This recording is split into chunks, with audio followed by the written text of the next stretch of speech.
студиото на Деня в Плюс сега казвам добре дошъл на професор Петко Петков, преподавател по история на България в Великотърновски университет. Повод за днешното гостуване на професор Петков е денят, в който отбелязваме Съединението на България, 6 септември. Утре се навършват 129 години от този исторически акт. Какво се е случило на този ден? После може би ще минем и към подготовката, причините, но какво се е случило на 6 септември? Точно на този ден, тогава и по стар стил 6 септември е било наистина, става апотеоза на това, което се готви няколко месеца, даже години преди това. Група предварително подготвени инициатори на акцията извършват, едни го наричат преврат, други революция, но те иначе официалното название е сваляне на официалната власт, която до тогава е била османска. В лицето на големия български патриот и държавник Гаврил Кръстевич, който тогава е генерал-губернатор на автономната провинция Източна Румелия, те виждат, олицетворява османската власт, властта на султана. Той е назначен от султана.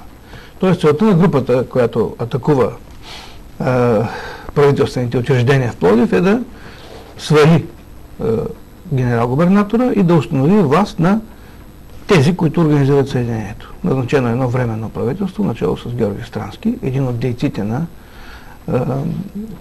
подготвящи Съединението. Главният обаче, все пак, организационен фактор, подготвил нещата, е Българския централен революционен комитет, таен, начало с Захари Стоянов и няколко бивши революционери като него. За тях стоят всички български офицери и единствената военна сила в Румелия, така наречената милиция, която е всъщност една войска българска.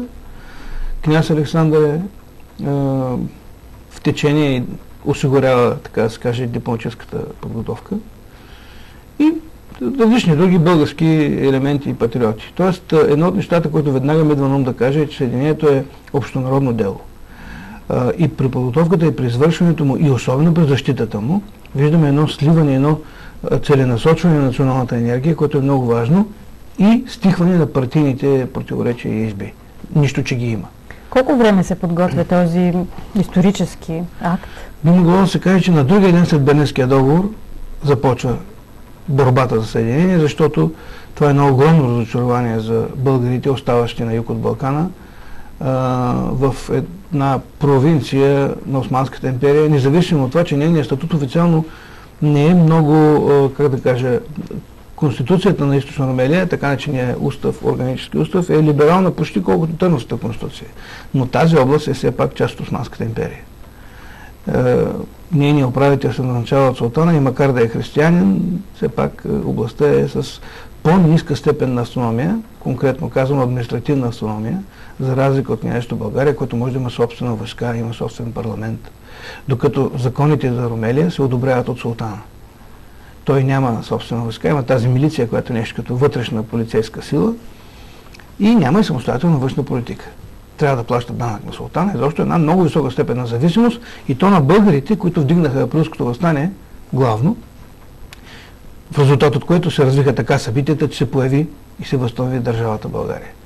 Наистина за това време, 78 година след Бернинския договор, е много несправедливо. И веднага след това почват протести, мирни, комитети. Има един опит неуспешен 1880 година да се организира Съединението, пак от източно-румелийските българи, който разчита на това, че тогава министър-председател в Англия е познатия на българите Уилям Гластон, който обаче заявява категорично, че Англия си има интересите и не може да тръгне против Берлинския договор и да подкрепи такова нарушение на договора. Русия също се изказва против, така че след този опит 80-та година за дълго време съединската идея така стихва, в смисъл не е актуална. Вие казахте, че тя е обща идея, че и народа е подкрепен, колко са били хората всъщност, които активно са работили за тази идея и доколко от по-обикновените слоеве на населението се е поддържала тази идея за съединение. Когато се създава комитет на Захари Стоянов в края на 1984 година, той има за цел даже в началото обединение на всички български земи. И на Македония, и Тракия, и Източна Румелия с княжеството. Скоро разбират обаче, за което много им помага и князът Александър I, който знае за едно тайно споразумение между Русия, Австро-Унгария и Германия, че трите държави разбират, че съединението е неизбежно стига то да ни засяга други въпроси, най-вече македонския. Знаейки това нещо, княза насочва инициаторите на този акт към едно постепенно извършване на националното обединение. Тоест на първо време само източно Румелия с княжеството. Така че отначало са една група наистина бивши революционери. Към тях се присъединяват верни, повечето всъщност офицери в източно-румелийската милиция, Сава Маткуров, бащата на Богдан Филов и други. И почват просто се разбират, че се готви нещо. Даже генерал-губернаторът Гаврил Кръстевич, който е османски висш представител, знае за подготовката и съзнателно не й пречи. Ето един пример в нашата история на един действащ патриотизъм, без да е крещящ. Той знае за това, те правят демонстрации цялото лято. На деня на рождения ден на султана викат долу Румелия, долу султана, той може да ги изпозалови, да ги арестува, да ги хвърли в затвор. Има право да повика османски войски, Кръстевич, но не го прави. Така че постепенно се вливат и други слоеве. Трудно може да се каже, нали, каква част. Масовост е, доколкото в тези мероприятия, честването примерно на Хаджи Димитровата чета, като една проява на българския дух, е много масово. Но надали всички присъствали на такива масови събития са знаели точно какво ще става, затова и комитета е таен. В началото на септември 1985 година вземат решение да извършат вече решителния удар. А какви са основните събития в този ден или предшестващите дни? Не случайно нещата са координирани с княжеството България. Княз Александър, който е в течение на тази подготовка и се опитва да прави различни консултации с великите сили, назначил маневри, военни маневри, уж такива редовни, за да може част от войската на княжеството да бъде в готовност. Важното е, че Русия не знае за тази, не е информирана от организаторите, тъй като руският император Александър III, който е първи братовчет на Александър I, след краха на режима на пълномощията е решил категорично да го сваля от българския престол. И е, така да се каже, княз Александър е с немилост пред Русия и много добре разбира, че тя не би подкрепила акт на каквато и да е политическа акция, която ще го утвърди на престола. От друга страна, Англия точно по същата причина пък подкрепя княза. Така че той се надява този блокаж на великите сили да помогне и то така и става за съединението. Иначе самия ден, 6 септември, казвам, превземат се учреждението на висшата власт в Пловдив, по много груб начин се отнасят към Гаврил Кръстевич. Той е много обиден заради това, че го арестуват, необлечен, разкарват го, седи в Антон, да го покажат на хората. Сваления турски представител. И този, може би най-опитен български държавник до този момент, до края на живота си живее в Цариград и повече не участва в българската политика, силно засегнат от това, което той не заслужава. Той е автор на Фермана за екзархията, първият документ, който дава националния печат на българите. И прочие заслуги има, както малцина знаят, за жалост. Така че една еуфория, почти без жертви, то няма враг. В Пловдив управляващи са българи.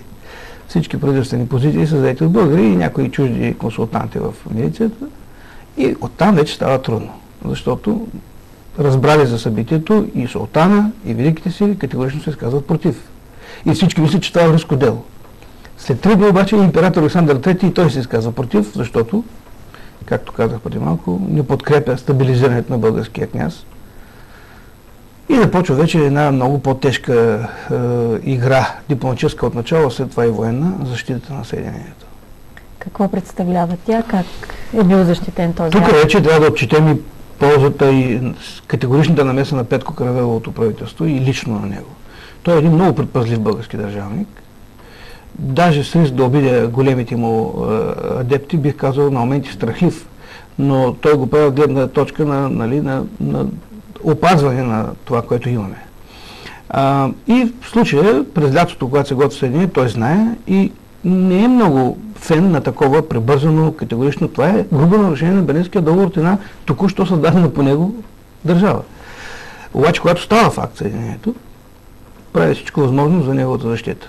Той, председател на Народното събрание Стефан Стамболов и князът Александър, който е поел върху себе си цялата тежест, да влезе в Пловдив, да наруши целостта на Османската империя, макар да праща телеграми на султана, че е верен негов васал, все пак нарушението е доста грубо. И пращат няколко мисии, дипломатически мисии в страните, които те смятат за важни. Най-отговорната мисия по предложение именно на Стамболов, начало с търновския митрополит Климент, бившия Васил Дърмев, е пратен пред руския цар, който тогава е в Копенхаген, да моли Русия да не оставя българите след като им е направила Сан-Стефанския мечта, идеал, нереализиран, да не ги оставя без подкрепа в тази тежка минута. И Климент се справя много добре с тази задача. Той успява да принуди руският цар публично да каже: то за разединение и дума не може да става. Тоест Русия не е против съединението, ами сещайте се. И в частни разговори му обясняват, че всъщност съединението е част от нашата програма. Но този княз ние не го виждаме като за вас. Трябва да се ходи. И всъщност, след като се уреждат събитията по съединението, княза, чрез група офицери русофили, е организиран преврат, както се знае, и е свален. Така че едната мисия е в Копенхаген при руския цар, оттам Иван Евстатиев Гешов заминава за Англия да иска нейното съгласие и мнение, и ето англичаните, те пък, надявайки се на това засилване на враждата между Александър I и руския император, дават и един практичен съвет как българите да постъпят най-добре. Да почнат преговори с султана за двустранно уреждане на проблема. Да не чакат великите сили да се произнесат. И как постъпва? И нашата дипломация започва тези преговори. В края на годината, в началото на 86-та е сключен един българо-турски протокол. И всъщност това е основната конструкция на признаване на съединението.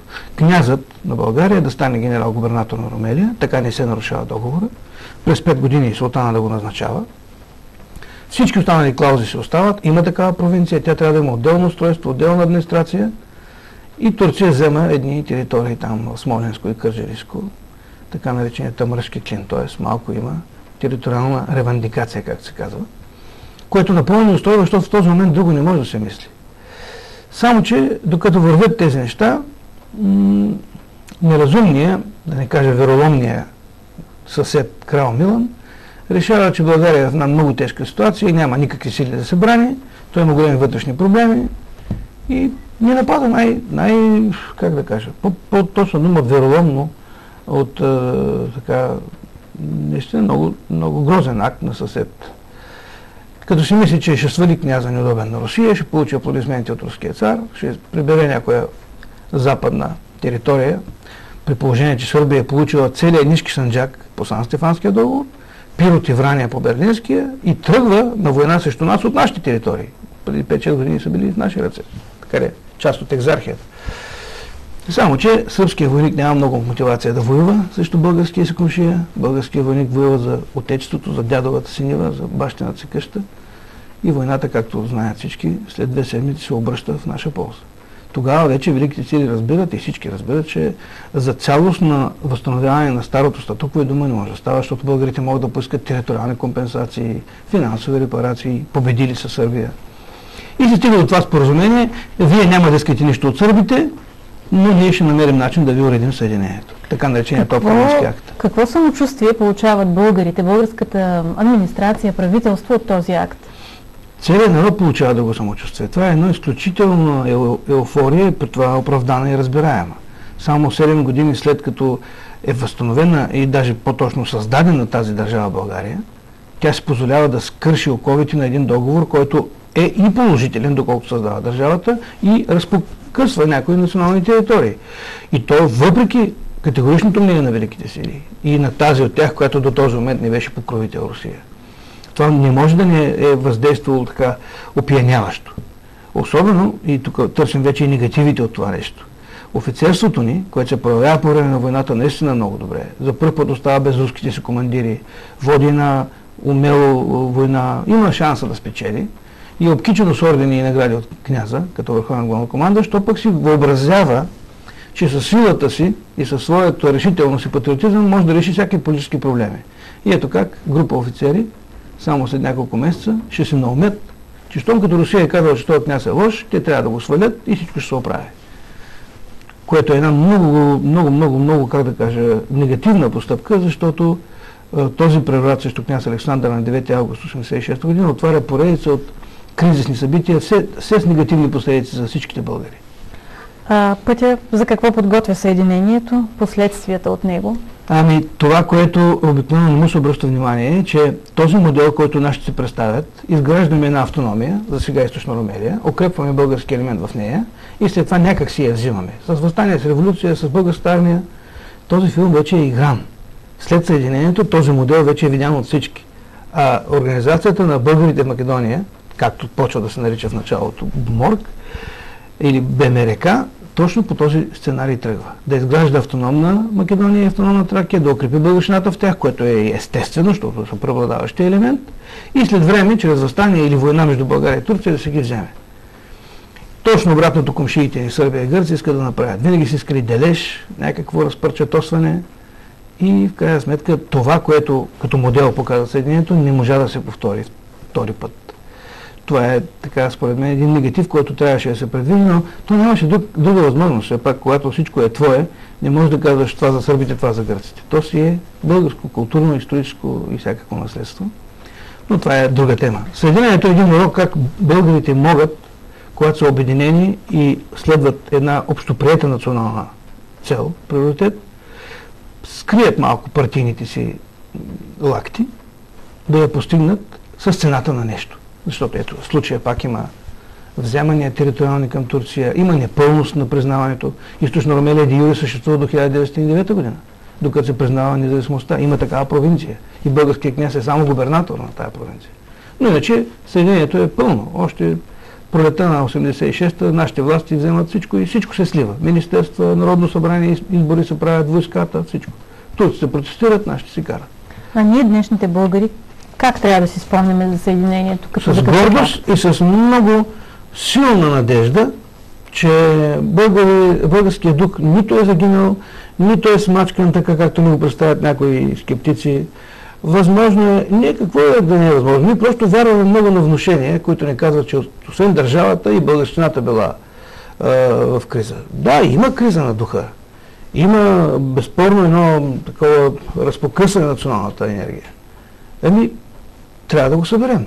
Дни като Съединението са повод да се замислим и колкото е наивно да изглежда, да се повярваме. Няма друг начин. Няма друг начин, ако ние не се измъкнем сами.